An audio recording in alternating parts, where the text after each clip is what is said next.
Oscar Wilde's The Importance of Being Earnest, first performed in 1895, is a satirical comedy that critiques Victorian society, particularly its emphasis on social conventions, marriage, and identity. The play is a farcical romp filled with mistaken identities, witty dialogue, and absurd situations. The play centers around two young men, Jack Worthing and Algernon Moncrief, who lead double lives to escape social obligations. Jack, known as Earnest in London, maintains a respectable identity in the country, where he is the guardian of his ward, Cecily Cardew. Jack claims to have an irresponsible brother named Earnest, a fictional persona he uses to indulge in the pleasures of city life. Similarly, Algernon, who lives in London, has invented an invalid friend named Bunbury, whom he pretends to visit whenever he wishes to avoid tedious social events. Jack is in love with Gwendolen Fairfax, Algernon's cousin, and wishes to marry her. However, Gwendolen declares that she can only love a man named Earnest, as she finds the name particularly appealing. When Jack attempts to propose, he must first secure the approval of Gwendolen's formidable mother, Lady Bracknell. Upon questioning Jack about his family background, Lady Bracknell is appalled to learn that he was abandoned as an infant and discovered in a handbag at Victoria Station.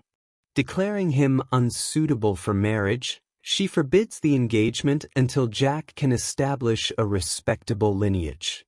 Meanwhile, Algernon, intrigued by Jack's ward Cecily, travels to Jack's country estate, pretending to be Ernest Worthing. Cecily, who has long fantasized about Jack's fictitious brother, is delighted to meet Earnest and quickly falls in love with him. Like Gwendolen, she is enamored with the name Earnest, believing it to symbolize honesty and nobility. Jack soon arrives at the estate and, frustrated by Algernon's deception, announces that Earnest has suddenly died.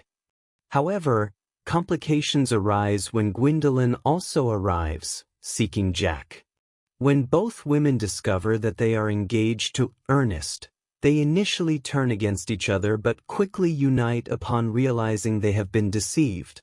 Furious, they demand an explanation from the men. Jack and Algernon attempt to justify their lies, but the arrival of Lady Bracknell compounds their troubles. She is even more outraged when she learns of Algernon's engagement to Cecily, but she quickly changes her mind upon discovering Cecily's substantial inheritance. However, Jack refuses to allow the marriage unless Lady Bracknell consents to his own union with Gwendolen. The mystery of Jack's origins is finally resolved when Miss Prism, Cecily's governess, is revealed to be the nurse who misplaced him as a baby. It turns out that Jack is actually the son of Lady Bracknell's sister, making him Algernon's older brother.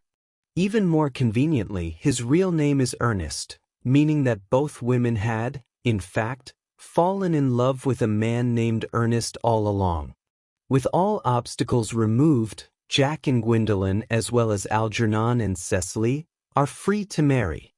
Jack humorously concludes that he has finally realized the vital importance of being earnest. Commentary. Oscar Wilde's The Importance of Being Earnest is a brilliant satire that exposes the absurdity of Victorian social conventions, particularly those surrounding marriage, identity, and morality. Wilde masterfully employs wit and irony to highlight the hypocrisy of the upper class, portraying characters who value trivialities such as names over genuine qualities like honesty. The play's comedic elements, mistaken identities, wordplay, and exaggerated situations create a delightful farce that remains entertaining over a century after its debut. Beneath its humor, however, lies a sharp critique of societal norms, as Wilde mocks the rigid expectations placed upon individuals. The play's timeless appeal stems from its clever dialogue and its subversive take on the importance of appearances versus reality. Ultimately, The Importance of Being Earnest remains a masterpiece of comedy, delivering both entertainment and social commentary in equal measure.